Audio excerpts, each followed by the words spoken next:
অযথ নামাজ পড়েই ভেবে বসবেন না যে অনেক কিছু করে ফেলছে। এক চিল্লা দিয়ে মনে করে ফেলবেন না যে দিনের জন্য অনেক কিছু করে ফেলছে। একটা হজ করেছেন, ওমরা করেছেন, সিয়াম রেখেছেন, দিনের জন্য দান সৎকার করেছেন, একটা মাদ্রাসা মসজিদ করেছেন, ভেবে বসবেন না আপনি সব অনেক কিছু করে ফেলেছেন এবং অন্যরা সব কক্রোচ তেলা পোকা ওরা জাহান্নামে যাবে এমনটা মনে করবেন। জানি না আমরা যে কার আমলের কতটুকু আল্লাহর কাছে কবুল হচ্ছে। তো এখানে এই ব্যক্তির সমস্যা ছিল এই, সে নিজের আমলটাকে অনেক ভারী মনে করছিল এবং সে স্টেটমেন্ট দিয়ে ফেললো যে তোকে আল্লাহ পাক মাফ করবে না। এই একটা কথা মন থেকে বলার কারণে তার ইহকাল পরকাল দুটা বরবাদ হয়ে গেল, সে জাহান্নামে চলে গেল। ঠিক আরেক ব্যক্তির ঘটনা আছে এমন, এগুলো সবগুলো রেফারেন্স আছে। এক ব্যক্তি প্রচুর ইবাদত করত, আল্লাহ পাক তার ইবাদত করার জন্য পাহাড়ের চূড়ায় একটা সুন্দর ব্যবস্থাও করে দিয়েছিলেন। সেখানে ডালিম গাছ হতো, ঝর্ণা আসতো, খাবারের কোনো অভাব নাই। হাদিস এসেছে 500 বছর সে ইবাদত করেছে। কত বছর?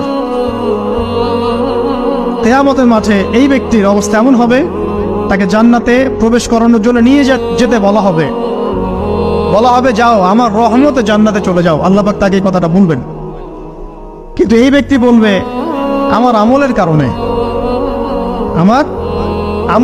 আল্লাহ পাক বলবেন আমার রহমতে জান্নাতে চলে যাও। ব্যক্তি বলবে আমার আমলের কারণে।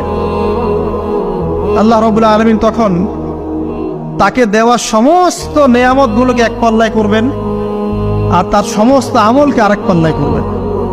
তারপর দেখা যাবে আল্লাহর সমস্ত নেয়ামত তার একটা চোখের সমান হয় নাই। কথা কি বুঝতে পারছেন? একটা চোখের যে নেয়ামত আল্লাহ পাকের, সমস্ত আমল ও 500 বছরের ইবাদত এতটুকু হয়নি।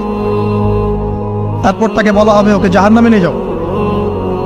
এবার জাহান্নামে যাওয়ার সময় সে বলবে আল্লাহ তোমার রহমতে আমাকে মাফ করে দাও। তখন আল্লাহ পাক তাকে আবার ডেকে নিয়ে আসবে, বলবেন যে তোমাকে যে আমি ইবাদত করার জায়গা করে দিয়েছিলাম এটাকে তুমি নিজে করেছো না আমি করেছি? সে বলবে আপনি করেছেন। তোমাকে যে আমি সৃষ্টি করেছিলাম তখন কি তুমি কোন আমল করেছিলে? বলবে না। তাহলে তোমাকে যে সৃষ্টি করেছি আমি, এটা কি তোমার আমলের কারণে? না। তোমাকে সারা দুনিয়াতে এত নিয়ামত দিয়েছি, এটা কি তোমার আমলের কারণে? সে বলবে না। তখন তাকে জান্নাতে প্রবেশ করানো হবে। কিয়ামতের মাঠে এমন অনেক ঘটনা ঘটবে যেটা আমাদের চিন্তার বাইরে। আরেকজন ব্যক্তিকে ডেকে আনা হবে, যে ব্যক্তি একটা দুটা নয় বরং 100টা খুন করেছে। সে 99 জন মানুষকে হত্যা করার পর ফতোয়া খুঁজে বেড়াচ্ছিল যে আমার তওবা কবুল হবে কিনা। একজন আবেদের কাছে গিয়েছে। আবেদ আর আলেম কিন্তু এক জিনিস না। আবেদ মানে যে প্রচুর ইবাদত করে, তার জ্ঞান কম, সে শুধু জানে কিভাবে ইবাদত করতে হয়। আলেম হচ্ছে সে যে শরীয়তের গভীর জ্ঞান জানে আবার ইবাদতও করে। আবার যারা জ্ঞান আছে আমল নাই, সেও কিন্তু প্রকৃত আলেম না।